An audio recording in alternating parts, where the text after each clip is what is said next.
Welcome back to Paramount coaching. पिछले video में हमने अम्ल क्षारक एवं लवण के बारे में कुछ बातें की है, जिसमें क्या था कि अम्ल एसिड बेस का मतलब क्या होता है। फिर हमने जाना कि एसिड आखिर हम उसको कैसे पहचान सकते हैं, उसको जानने का तरीका क्या है, उसकी फिजिकल प्रॉपर्टीज क्या होते हैं। जैसे अम्ल स्वाद में खट्टे होते हैं, है ना, धातुओं से अभिक्रिया करता है तो वो हाइड्रोजन गैस मुक्त करता है। बेस जो होता है वो स्वाद में कड़वा होता है। अम्ल बेस यानी एसिड बेस का रिएक्शन करने के बाद क्या होता है, न्यूट्रलाइज होता है, लवण जल का निर्माण होता है। फिर हमने देखा कि अम्ल क्षारक जो होते हैं वो दो प्रकार के हो सकते हैं। वो क्या कि एक हो सकता है प्रबल अम्ल, एक हो सकता है दुर्बल अम्ल। प्रबल अम्ल क्या होते हैं, दुर्बल अम्ल क्या होते हैं वो बताया हूँ।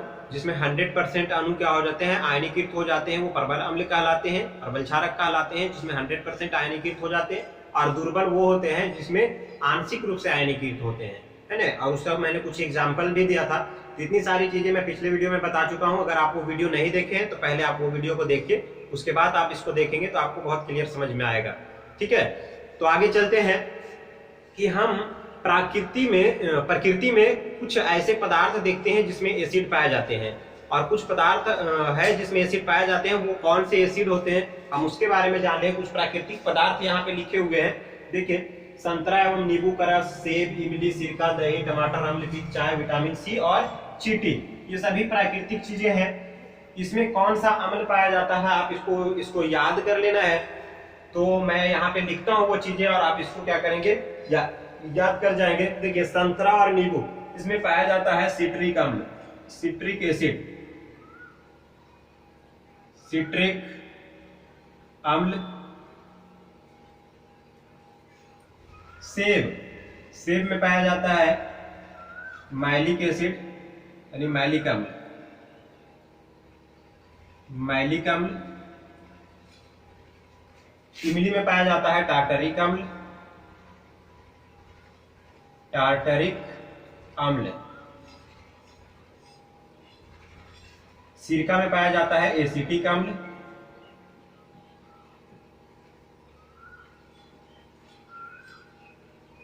एसिटिक अम्ल। दही में पाया जाता है लैक्टिक अम्ल,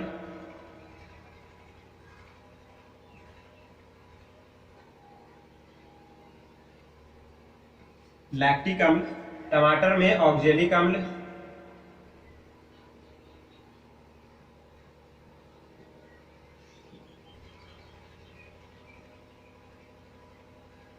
ऑक्जेलिक अम्ल। अम्ल पित्त, हमारे जो आमाशय में जो पाचन होता है वो किसके कारण होता है, अम्ल पित्त में जो एसिड होता है उसके कारण। और वो एसिड क्या होता है, हाइड्रोक्लोरिक अम्ल, वो एसिड होता है हाइड्रोक्लोरिक अम्ल।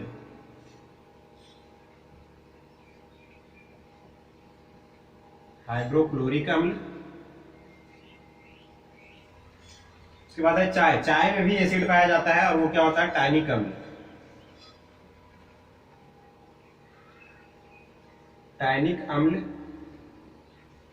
फिर विटामिन सी, विटामिन सी में पाया जाता है एस्कॉर्बिक अम्ल,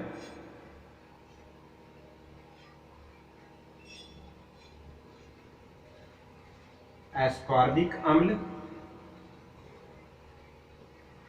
इसके बाद चींटी, चींटी में पाया जाता है फॉर्मिक अम्ल, फॉर्मिक एसिड, फॉर्मिक अम्ल। ठीक है, देखिए इसका एक और नाम होता है जिसको आईपीएसी नेम कहते हैं, मिथेनोइक अम्ल। ये भी याद रखें, एग्जाम में इस बार पूछा हुआ था, मिथेनोइक अम्ल।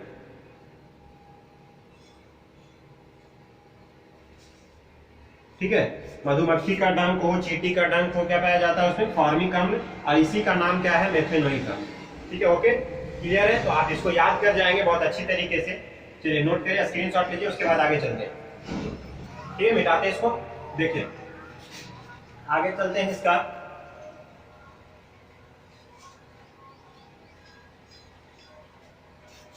अब देखते हैं सबसे पहले एसिड की केमिकल प्रॉपर्टीज। एसिड की केमिकल प्रॉपर्टीज क्या है हम उसको देखने वाले हैं। केमिकल प्रॉपर्टीज, अच्छा, फिजिकल प्रॉपर्टीज, केमिकल प्रॉपर्टीज में बात समझ में आता है ये क्या होता है। फिजिकल प्रॉपर्टीज मतलब फिजिकली हमें दिखता है, हमको वो बिल्कुल आसानी से बाहर से ही उसका दिखता है क्या वो कैसा है, उसको देखकर छूकर बता सकते हैं वो कैसा है। लेकिन केमिकल प्रॉपर्टीज मतलब कि हमें उसमें कुछ रिएक्शंस करवाने होते हैं, उसके बाद हमें क्या प्राप्त होता है, हम उसको क्या कहते हैं, केमिकल प्रॉपर्टीज कहते हैं। ठीक है, तो फिजिकल प्रॉपर्टीज तो हमने देख चुका है, हम देख चुके हैं क्या कि चलो स्वाद में खट्टे होते हैं, जो कुछ कलर होता है कलरलेस होते हैं, इस तरह के हम बता चुके हैं। लेकिन हम क्या देखेंगे आगे, फिजिकल प्रॉपर्टीज क्या होता है एसिड के, है ना। एसिड के लिए पहले देखेंगे सब, उसके बाद में केमिकल प्रॉपर्टी फिर देखेंगे किसका, बेस के लिए। केमिकल प्रॉपर्टीज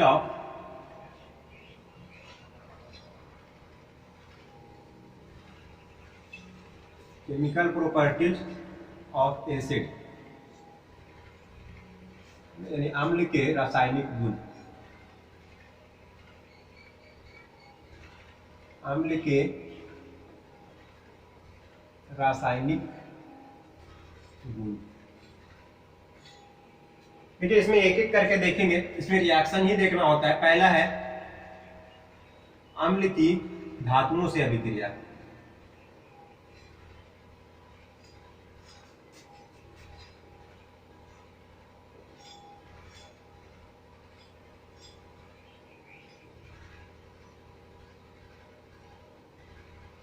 अम्ल की धातुओं से अभिक्रिया। देखिए ये चीजें मैं पहले वीडियो में भी बता चुका हूं, लेकिन यहाँ पे जो केमिकल प्रॉपर्टीज पढ़ रहे हैं तो ये चीजें जानना फिर से जरूरी है कि अम्ल की धातुओं से अभिक्रिया।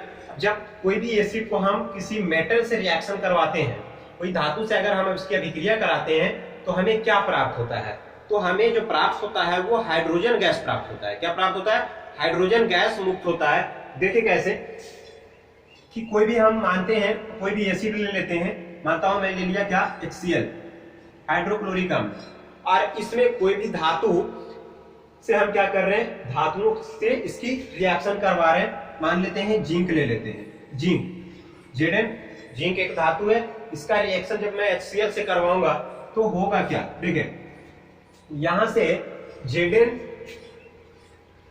क्लोरीन को, यहां से होता क्या है, ये HCl टूट जाता है, HCl टूट जाता है H प्लस और Cl माइनस में, तो क्लोरीन का संयोजकता एक और जिंक का होता है 2, तो 2 जिंक, तो 2 क्लोरीन ही चाहिए, इसका एक ही है तो 2 क्लोरीन चाहिए, तो क्या मिलेगा ZnCl2 और प्लस में यहां से हाइड्रोजन गैस क्या हो जाएगा, लिबरेट हो जाएगा, यानी यहां से मिलेगा H2 गैस। ठीक है, गैस निकलने वाले को स्थिर के निशान से दर्शाया जाता है ZnCl2। या तो हम कोई भी एसिड ले सकते हैं, मानते हैं ZnSO, हम ले लेते हैं सल्फ्यूरिक एसिड H2SO4, H2SO4 अगर लेते हैं, है ना, और हम जिंक से रिएक्शन करवाते हैं, तो जिंक से रिएक्शन करवाने के बाद मिलेगा क्या, ये देखो SO4 अलग हो जाएगा, SO4 पे 2 माइनस चार्ज होता है, इसकी भी 2 वैलेंसी होता है, तो क्या मिलेगा ZnSO4 और प्लस में ये H2 गैस जो हो जाएगा वो बाहर हो जाता है, H2 गैस निकलता है। ठीक है, या कोई भी हम, अच्छा धातु भी चेंज करके देख सकते हैं, मानते हैं ये HCl है और हम क्या कर रहे हैं, कोई दूसरा मेटल ले रहे हैं, कोई दूसरा मेटल में Fe ले लिया, ठीक है, Fe, लोहा आयरन ले लिया, तो यहां से मिलता क्या है FeCl2 और प्लस में यहां से भी H2 गैस बाहर होता है। चलो एसिड अगर दूसरा लेता हूं H2SO4 और Fe, तो यहां से मिलेगा FeSO4 और प्लस H2 गैस। तो आप देख रहे हैं ना, हाइड्रोजन गैस क्या हो रहा है, बाहर हो रहा है। तो कोई भी एसिड होगा और हम उसका रिएक्शन किससे करवाएंगे, उसका रिएक्शन हम करवाएंगे किससे, जिंक हो, Fe हो, यानी किस तरह के कोई भी मेटल्स हो, कोई भी मेटल से जब हम इसमें रिएक्शन करवाएंगे तो हमें क्या प्राप्त होता है, हमें प्राप्त होता है हाइड्रोजन गैस। क्लियर है, तो मैं इस बातों को यहां पे ऊपर लिख देता हूं। अम्ल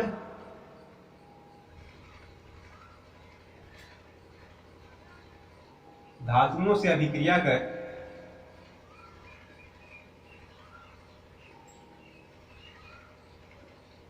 अम्ल धातुओं से अभिक्रिया कर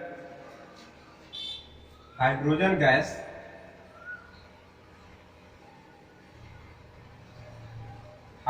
गैस मुक्त करती है।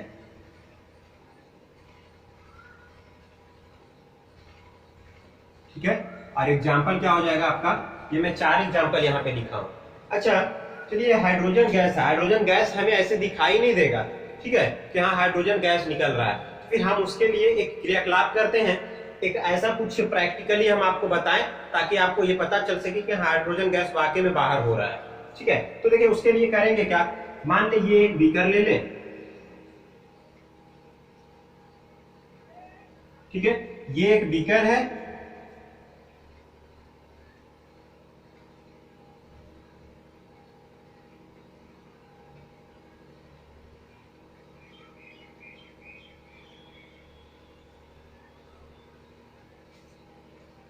ये एक बीकर है और इसमें हम क्या कर लिए हैं, देखें,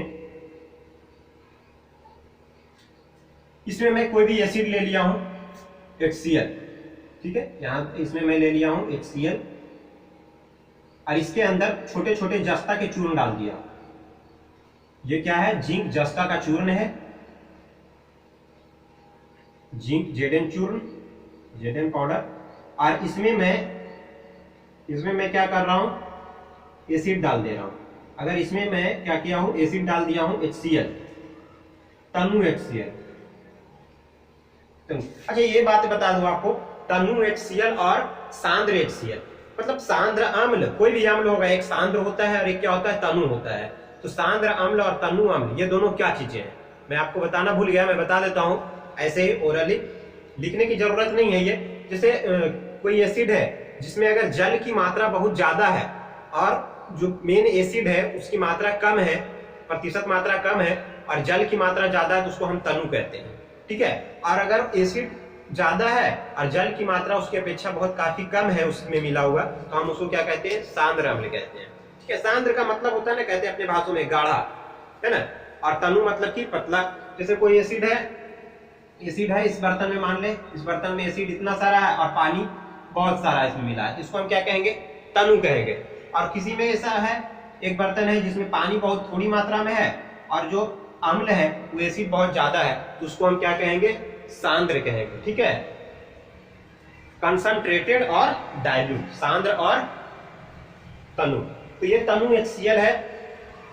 जब इसमें रिएक्शन कराएंगे, मतलब धातु और HCl दोनों एक जगह डालेंगे, तो यहां से कुछ गैसें निकलेगी, ठीक है, यहां से कुछ गैस निकलेगी और वो गैस क्या होगा, हाइड्रोजन। हमें पता कैसे होगा, तो हमें पता होगा यहाँ पे कोई भी एक जलती हुई मोमबत्ती लेके जाए या जलती हुई कोई माचिस का एक काटी लेकर के जाए, तो यहाँ में मानते हैं जलती हुई एक मोमबत्ती लेकर के अगर आप आएंगे, है ना, यहाँ पे अगर आप जलती हुई एक मोमबत्ती लेकर के आएंगे, मान लीजिए मोमबत्ती है, ठीक है, यहाँ पे आपको एक पॉप साउंड की आवाज सुनाई देगा। यहाँ पे इस प्रकार से चिंगारी निकलेगा, मतलब इस तरह से उड़ेगा, इस तरह का चिंगारी, और यहाँ से पट पट की आवाज, पॉप साउंड की आवाज से क्या होगा, वो जलना शुरू होगा, ठीक है। तो इससे ये जाहिर होगा कि हाइड्रोजन गैस यहाँ से क्या हो रहा है, बाहर निकल रहा है, कोई गैस निकल रहा है जिससे ये आवाज, ये साउंड के साथ, ये चिंगारी के साथ, पॉप साउंड के साथ ये क्या हो रहा है, मोमबत्ती जलना शुरू कर देता है, ठीक है। तो इससे ये पता होता है कि हाँ यहाँ से कोई गैस निकल रहा है और वो गैस क्या होता है, हाइड्रोजन गैस होता है। क्लियर है, मैं आपको ये बता दिया हूं, उसके बाद इसको आगे नोट करें, फिर आगे चलते हैं। चलिए हो गया, आगे चलते हैं, इसको मिटाते हैं। दूसरा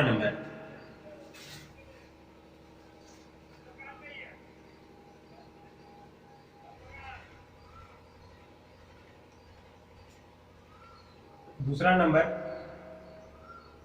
अम्ल की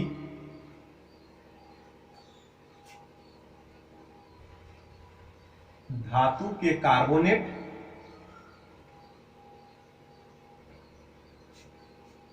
एवं बाइकार्बोनेट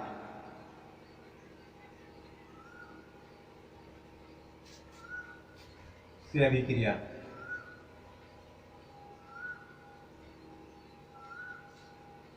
देखें, अम्ल की धातु के कार्बोनेट एवं बाइकार्बोनेट की अभिक्रिया, जब हम किसी अम्ल को धातु के कार्बोनेट या बाइकार्बोनेट से अभिक्रिया कराते हैं तो हमें क्या प्राप्त होता है, ठीक है।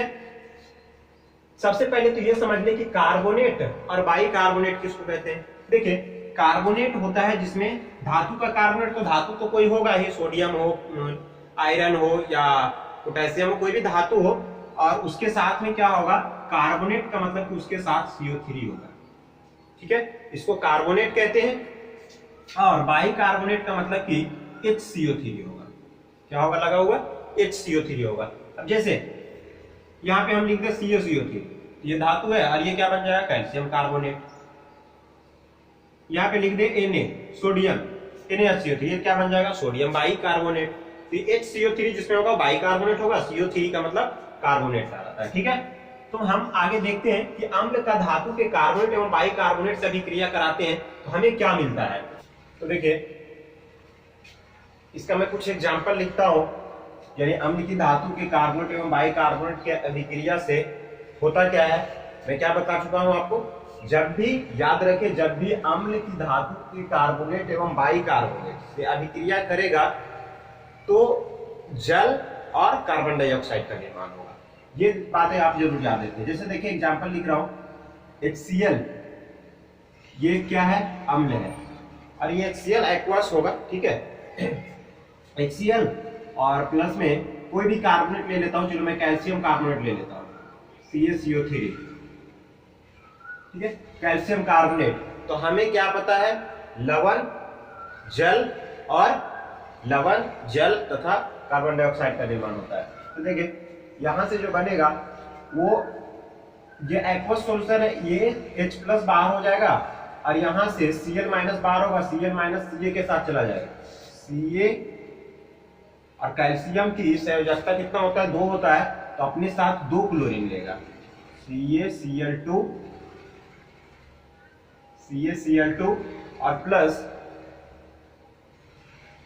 क्या बनेगा, ये तो लवण हो गया और प्लस में मैं क्या बताया हूं, जल और कार्बन डाइऑक्साइड का निर्माण होगा, H2O और प्लस CO2, ये होगा। और भी कुछ देखते हैं, जैसे मैं ले लिया हूं, चलो कोई दूसरा एसिड ले लेते हैं, H2SO4,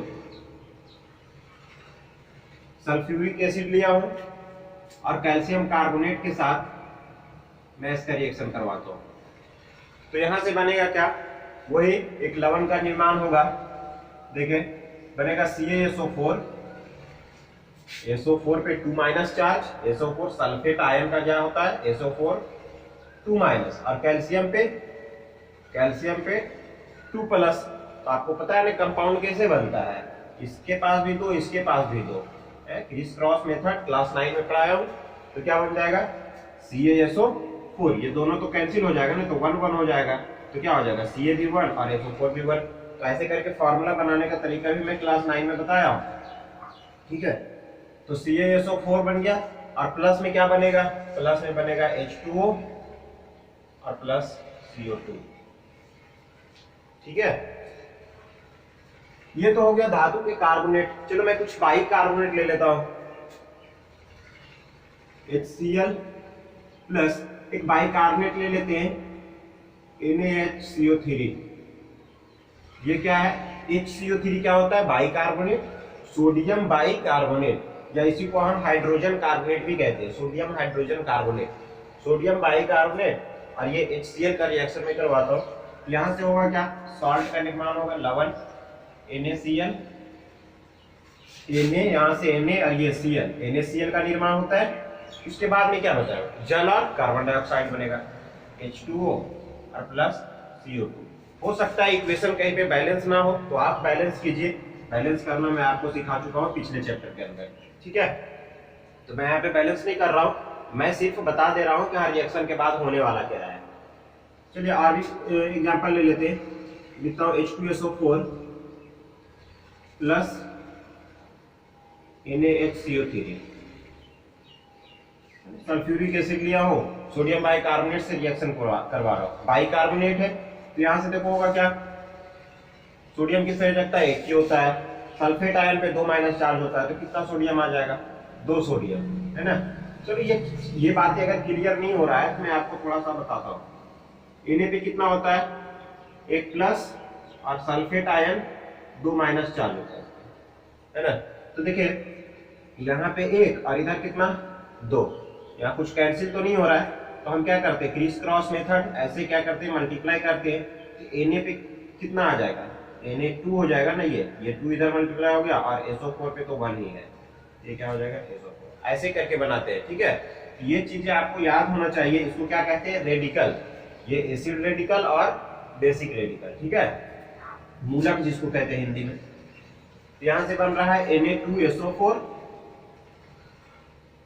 Na2SO4 प्लस में क्या बनेगा, जल और कार्बन डाइऑक्साइड H2O और प्लस में CO2, ठीक है।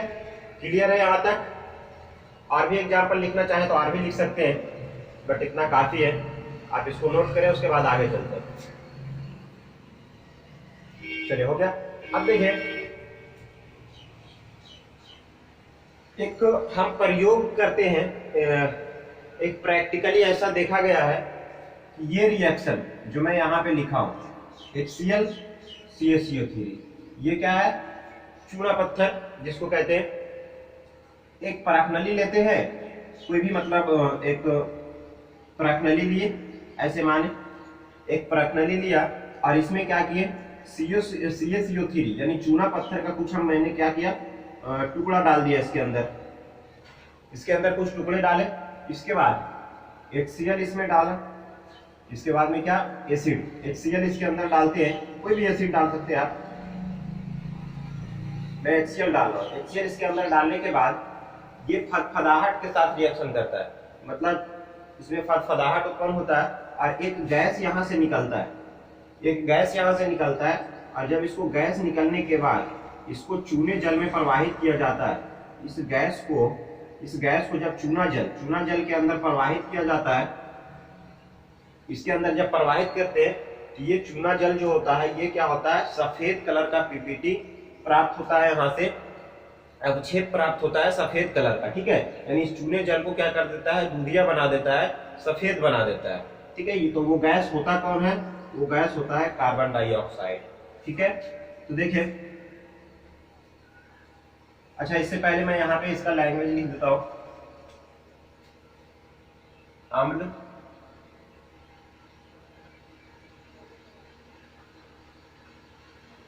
धातु के कार्बोनेट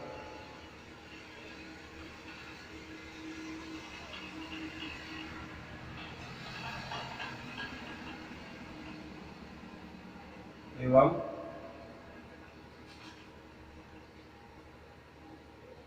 बाइकार्बोनेट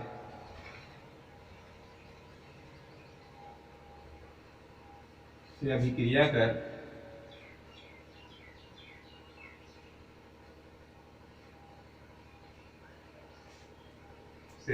कर लवण जल तथा CO2 है ना, कार्बन डाइऑक्साइड CO2 का निर्माण करता है।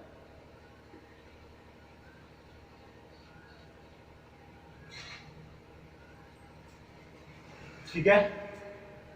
हाँ, तो मैं यहाँ पे बता रहा था कि जब कैल्शियम कार्बोनेट यानी चूना पत्थर के अंदर कोई एसिड डाल देते हैं, मान लो HCl, एसिड डालने के बाद में होता क्या है कि उसमें एक फदफदाहट उत्पन्न होता है और वहां से एक गैस निकलती है जिसे चूने जल में प्रवाहित करते हैं। वो चूना जल को क्या कर देता है, दूधिया बना देता है, यानी एक अवक्षेप प्राप्त हो जाता है, ठीक है। यानी आप ऐसे देखें कि CaCO3 है,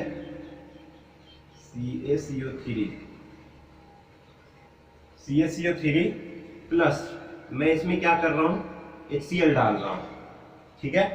मैं इसका प्रयोग भी दिखाऊंगा आपको, चलिए देखें।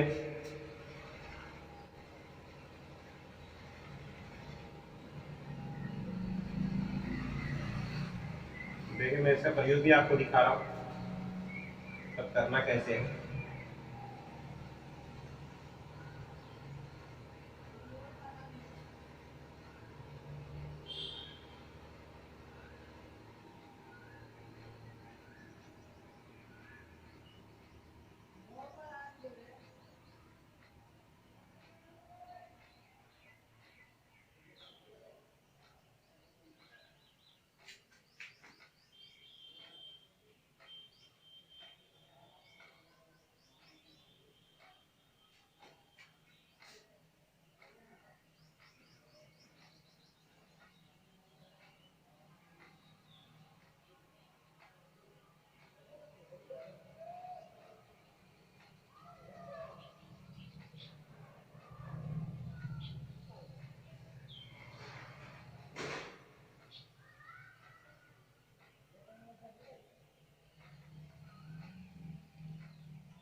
देखें इसमें मैं क्या कर रहा हूं, यहां पे CaCO3 कैल्शियम कार्बोनेट को कुछ टुकड़े डाल दिए यहाँ पे। चलो ऐसे गोल गोल बना देते हैं कुछ टुकड़ा। ये जो है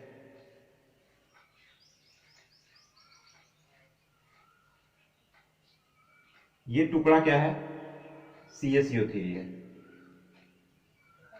कैल्शियम कार्बोनेट।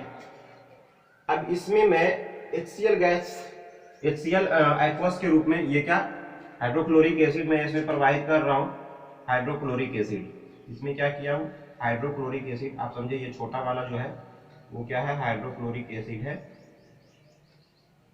तो यहां से देखिए होता क्या है कि जब ऐसा करने के बाद इसमें से फदफदाहट उत्पन्न होता है। इसमें क्या होता है, फदफदाहट उत्पन्न होता है और एक गैस यहां से निकलता है। इस गैस को मैं इस नली के सहारे, ये पूरा कीप लगा है, बंद है, इस नली के सहारे मैं इसमें इस पाइप के सहारे इधर लेकर जाता हूं। और इसमें रखा क्या है, इसमें रखा है चूना जल, इसमें रखा है चूना जल। यहाँ पे रखा है चूना जल। यहाँ पे रखा है चूना जल। जब यहाँ से एक गैस निकलती है और इसमें प्रवाहित होता है, यहाँ चूना जल के पास जब जाता है तो इससे वो एक रिएक्शन करता है और जिसके कारण ये चूना जल क्या हो जाता है, दूधिया हो जाता है। और वो गैस कौन सा होता है, वो गैस जो यहाँ से प्रवाहित हो रहा है वो गैस कौन सा होता है, CO2 होता है। ठीक है, कार्बन डाइऑक्साइड होता है। देखिए यहाँ से मैं रिएक्शन दिखा रहा हूँ आपको, कैल्शियम कार्बोनेट HCl, तो यहाँ से रिएक्शन तो यही है ना। तो बनेगा क्या, CaCl2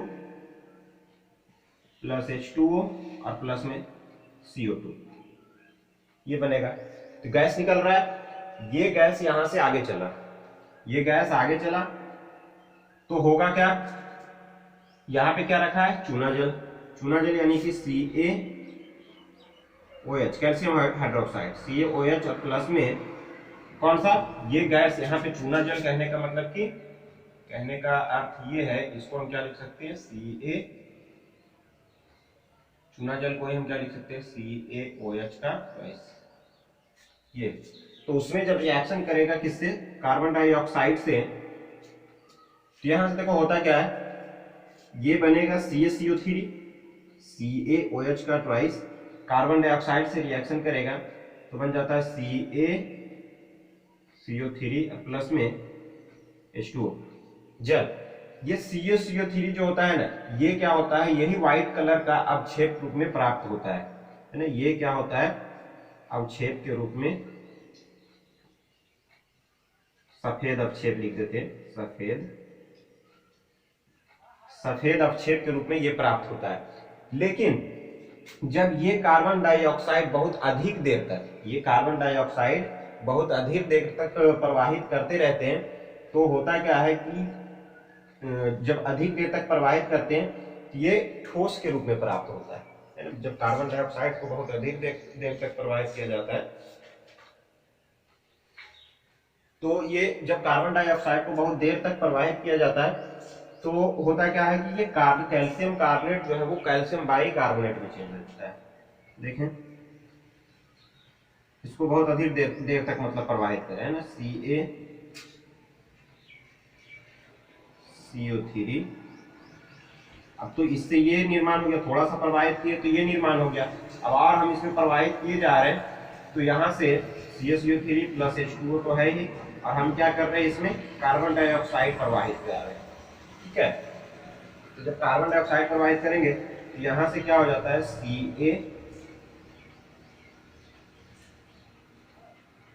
CaHCO3 कैल्शियम बाइकार्बोनेट का निर्माण हो जाता है। ठीक है, इसको आप नीचे लिख लेंगे, calcium bicarbonate.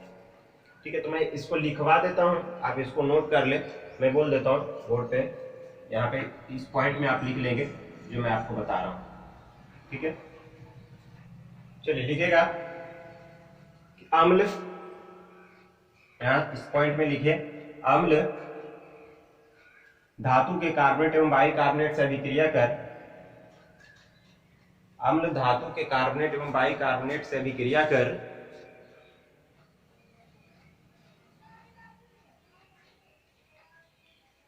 Carbon dioxide gas का निर्माण करता है, कार्बन डाइऑक्साइड गैस का निर्माण करता है जो चूने जल में प्रवाहित करने पर, जो चूने जल में प्रवाहित करने पर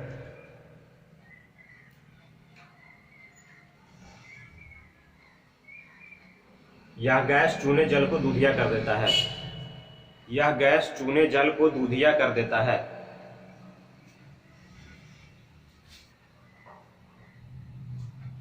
यह गैस चूने जल को दूधिया कर देता है।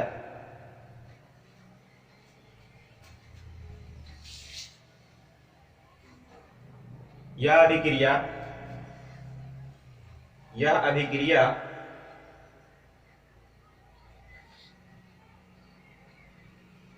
कार्बन डाइऑक्साइड या कार्बोनेट की जांच के लिए भी किया जाता है। यह अभिक्रिया कार्बन डाइऑक्साइड एवं कार्बोनेट की जांच के लिए भी किया जाता है। इसके बाद इसको नोट कर लेंगे, ठीक है। आप ये चाहे तो प्रयोग दिखा सकते हैं और उसके बाद आप इस रिएक्शन को लेंगे, नोट करें, उसके बाद आगे चलते हैं। चलिए आगे देखें।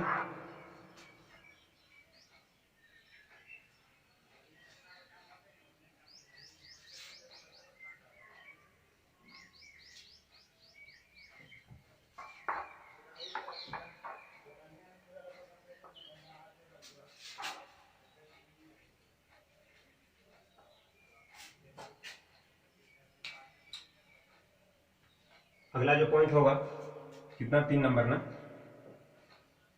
देखें केमिकल प्रॉपर्टीज देख रहे हैं हम लोग। अम्ल भास्म अभिक्रिया, अम्ल भास्म अभिक्रिया,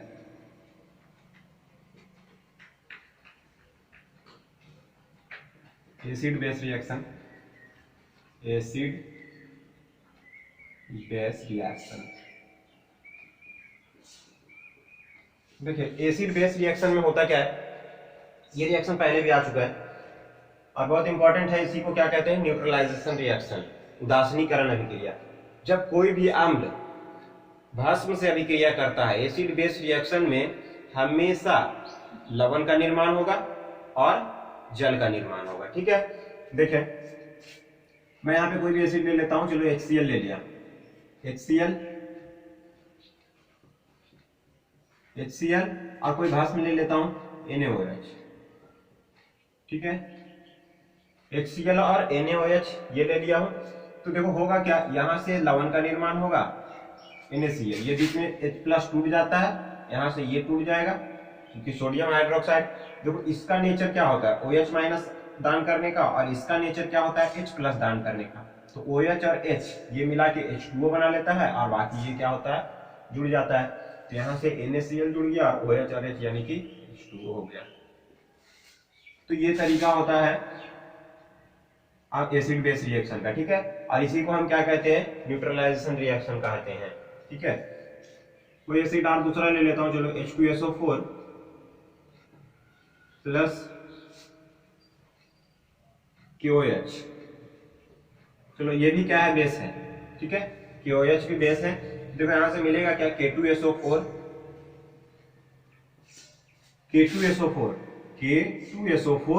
और यहां से मिलेगा H2O। बैलेंस करना आपका काम, ओके। इस तरह से कोई भी एसिड बेस रिएक्शन अगर हम देखेंगे तो निर्माण क्या होगा, लवण और जल का निर्माण होगा, ठीक है। तो इसको हम क्या कहते हैं, न्यूट्रलाइजेशन रिएक्शन भी कहते हैं। मैं यहां पे लिख देता हूं,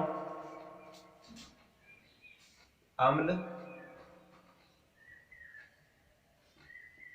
भस्म से अभिक्रिया कर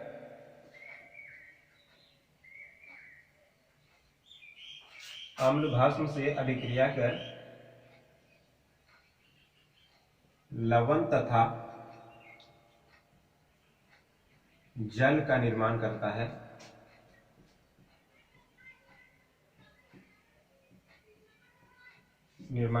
है। इसे उदासीनीकरण यानी न्यूट्रलाइजेशन, उदासीनीकरण अभिक्रिया भी कहते हैं।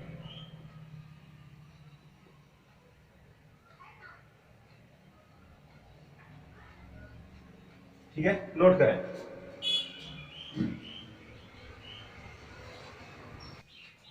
आगे देखते हैं।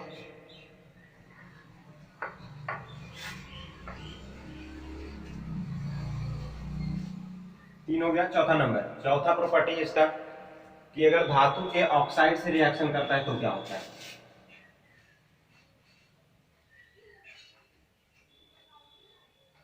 धातुओं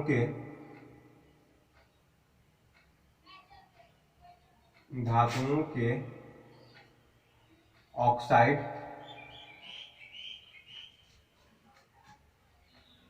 एवं हाइड्रोक्साइड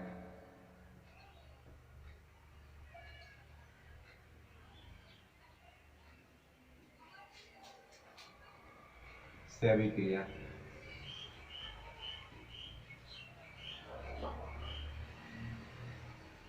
देखिए, जब कोई एसिड धातु के ऑक्साइड या हाइड्रोक्साइड से रिएक्शन करता है तो होता क्या है। देखिए, जनरली होता क्या है कि धातु के ऑक्साइड या हाइड्रोक्साइड जो होते हैं वो भस्म होते हैं, मतलब कि बेसिक नेचर का होता है। ठीक है, धातु के जो ऑक्साइड होते हैं या हाइड्रोक्साइड होते हैं वो बेसिक नेचर का होता है और वो एसिड से रिएक्शन करेगा तो होगा क्या, न्यूट्रलाइजेशन। आपको तो अभी बताया कि एसिड बेस रिएक्शन क्या होता है। एसिड बेस रिएक्शन में न्यूट्रलाइजेशन रिएक्शन होता है, मतलब सॉल्ट का निर्माण होगा और क्या होगा, जल का निर्माण होगा। ठीक है, तो यहाँ धातु के ऑक्साइड और या हाइड्रोक्साइड वो क्या होते हैं, बेस होते हैं। ठीक है, बेस नेचर का होता है वो और एसिड से रिएक्शन करेगा तो क्या बनेगा, लवण और जल बनेगा। चलिए देखते हैं। देखिए, मैं एक धातु का ऑक्साइड ले लेता हूँ, कोई भी, चलो मैं ले लेता हूँ CuO, कॉपर ऑक्साइड।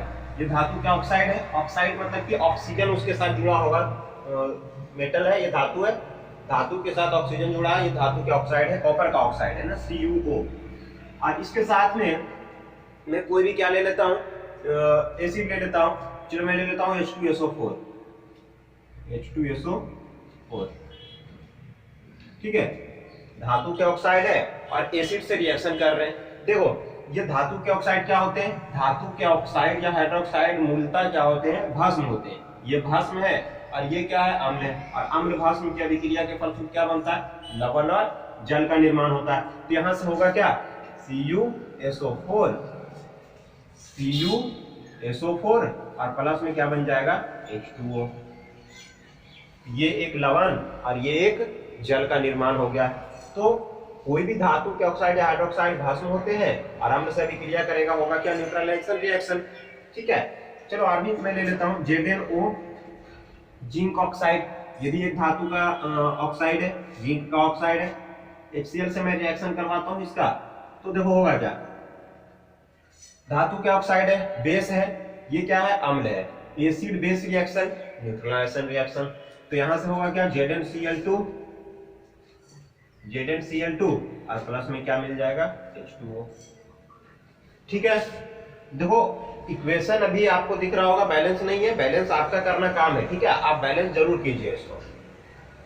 तो कोई भी धातु के ऑक्साइड हो या हाइड्रोक्साइड हो, उसके साथ जब भी रिएक्शन करेगा कोई भी एसिड, तो वो क्या बनाएगा, लवण और जल का निर्माण। ऐसा क्यों, क्योंकि धातु के ऑक्साइड या जो हाइड्रोक्साइड होते हैं वो क्या होते हैं, बेस नेचर का होता है, बेस होता है। ठीक है, मैं एक एग्जांपल हाइड्रोक्साइड का भी दे देता हूं।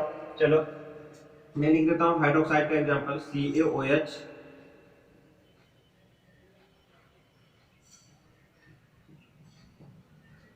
धातु के हाइड्रोक्साइड है, CaOH का ट्वाइस, प्लस में मैं ले लेता हूं HCl।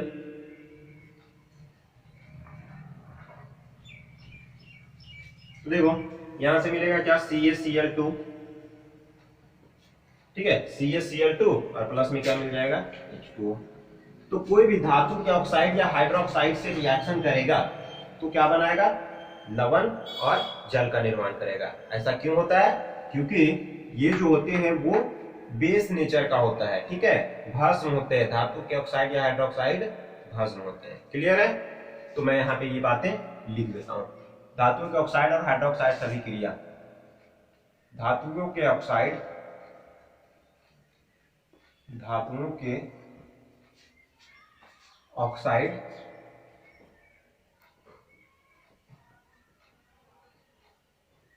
मूलतः क्या होते हैं, भस्म होते हैं, भस्म होते हैं।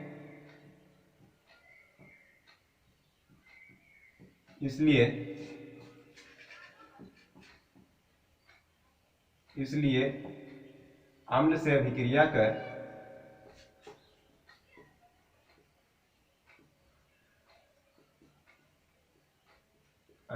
कर लवण तथा जल का निर्माण करते हैं, लवण तथा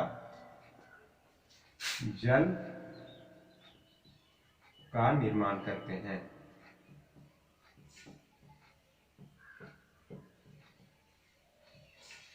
ठीक है, एग्जाम्पल में आप इसको नोट कर लें, फटाक से स्क्रीनशॉट लीजिए, उसके बाद आगे चलते हैं।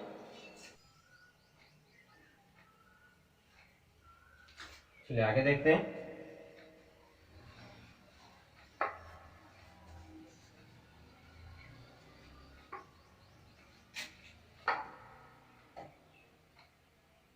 फाइव है ना, अम्ल की जल से अभिक्रिया,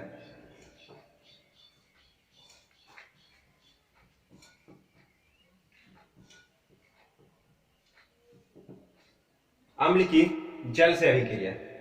देखिए, जब कोई अम्ल जल से अभिक्रिया करता है तो उसमें होता क्या है कि आयन का निर्माण होता है। मैं ये चीजें तो पहले बता चुका हूं कि अम्ल जल से अभिक्रिया करेगा वो आयनीकृत हो जाएगा, है ना, H+ आयन दान करेगा, फिर हाइड्रोनियम आयन का निर्माण होगा। ये तो पहले वीडियो में मैं बता चुका हूं आपको। तो और साथ ही साथ होता क्या है, ऊष्मा का निर्माण होता है। ठीक है, तो जैसे ऐसे देखें कि HCl है एसिड, और मैं इसे क्या कर रहा हूं, जल के साथ रिएक्शन करा रहा हूं, H2O। यहां से होता क्या है, जैसे ही जल के साथ रिएक्शन करेगा, इसको जैसे ही जल प्राप्त होगा तो यहाँ से H+ बाहर हो जाएगा, H+ बाहर हो जाएगा और ये H2O के साथ में मिल जाएगा। H+ क्या होता है, फ्री नहीं रहता है ना, ये क्या बना लेता है, H3O+ बना लेता है, H3O+, हाइड्रोनियम आयन बना लेता है, और प्लस में क्या मिलेगा, Cl- मिलेगा, और प्लस में क्या होता है, ऊष्मा मुक्त होता है। यानी ऐसा प्रैक्टिकली देखा गया है कि जिस कंटेनर में, जिस बर्तन में इसका रिएक्शन करवा रहे हैं HCl और H2O को लेकर, पहले उसमें सबसे पहले HCl है, उसमें आप क्या करें, थर्मामीटर डालें, थर्मामीटर का पारा क्या होगा वो नोट कर ले। इसके बाद जब रिएक्शन के बाद इधर जब ये प्राप्त होता है उस कंटेनर में, आप उसमें थर्मामीटर का पारा डाले, थर्मामीटर डाले तो उसका पारा ऊपर चढ़ता दिखाई देगा। ठीक है, यानी इससे पता ये चलता है इसमें ऊष्मा मुक्त हो रहा है, यानी इसमें हीट हो रहा है। ठीक है, यानी टेम्परेचर इसका बढ़ जाता है जल के साथ रिएक्शन करने के बाद। ऐसे ही एक जैसे ले लें sulphuric acid H2SO4 plus H2O, H2SO4 plus H2O, तो देखें यहां से भी क्या होगा, H3O+ का निर्माण होगा, H3O+ का निर्माण होगा। यहां से हालांकि तो हाइड्रोजन बाहर जाएगा और यहां से H2O यहाँ बाहर हो जाएगा, और यहाँ से होगा क्या, SO4 सल्फेट आयन, वो जो होगा वो अलग हो जाएगा, सल्फेट आयन SO4 2- ये अलग हो जाएगा, और प्लस में क्या होता है, भारी मात्रा में ऊष्मा मुक्त होता है।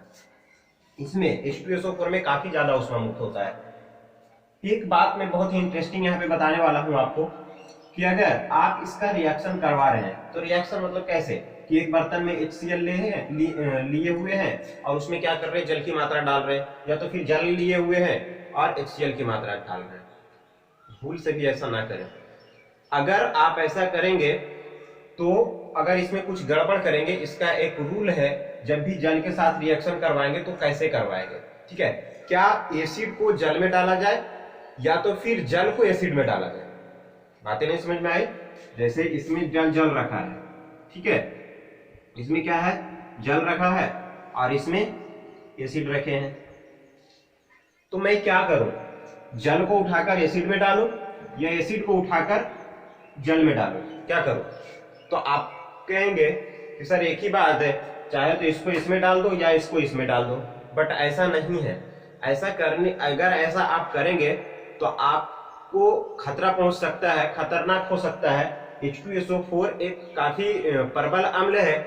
जब इसको आप यानी कि जल अगर इसमें आप डालेंगे, यानी एसिड में अगर जल डालेंगे तो होगा क्या कि काफी मात्रा में ऊष्मा मुक्त होगा और आपको खतरा पहुंच सकता है। वो फदाहट के साथ में क्या होगा, ऊपर आता है और गैस भी निकलता है, तो आपको खतरा पहुंच सकता है। कभी कभी तो ऐसा होता है कि जिस प्रणाली में आप रिएक्शन करा रहे हैं वो फट भी सकता है, जिस बर्तन में आप करवा रहे हैं, ठीक है, रिएक्शन करवा रहे हैं। तो ऐसा ना करें। जब भी करें तो क्या करना होता है कि एसिड को जल में डाला जाता है। जल को एसिड में नहीं डाले, एसिड को जल में डाले। एसिड को जब जल में डालेंगे तो धीरे धीरे करके डाला जाता है। धीरे धीरे मतलब एक एक बूंद करके डालें और इस जल को क्या करें, हिलाते रहें, ताकि जो भी एसिड इसके अंदर आ रहा है वो डाइल्यूट होता चला जाए। डाइल्यूट मतलब तनु होता चला जाए, ठीक है। लेकिन अभी अब जैसे जल, आप कहेंगे जल को इसमें डालेंगे, अगर जल को इसमें डालेंगे तो ये अभी प्योर एसिड है, प्योर एसिड है। जल डालेंगे तो थोड़ी मात्रा में जल जाएगा। अब जब थोड़ी मात्रा में जल जाएगा और ये क्या है, प्योर एसिड है, यानी ये सांद्र अम्ल है।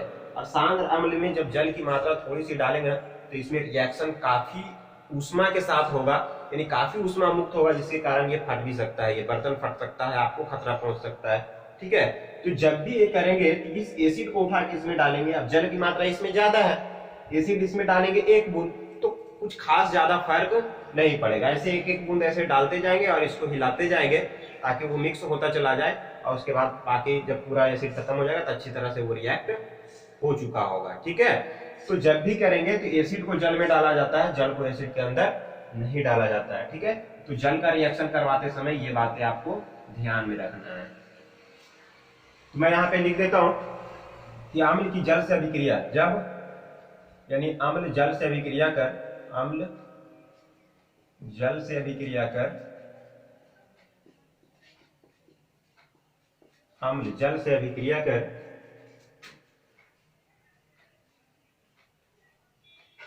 हाइड्रोनियम आयन,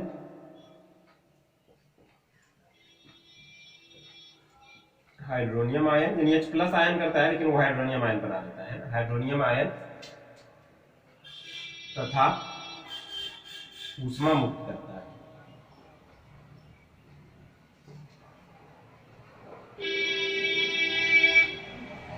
ठीक है, नोट करें इतना। तो चलिए इस वीडियो में इतना ही। अगर आपको ये वीडियो अच्छा लगा है तो हमें कमेंट में जरूर बताएं। हमारे वीडियो को लाइक करें, शेयर करें और हमारे चैनल को सब्सक्राइब करें, बेल आइकन दबा दें ताकि इस तरह के वीडियोस के नोटिफिकेशन सबसे पहले आप तक पहुंचे। थैंक यू, धन्यवाद।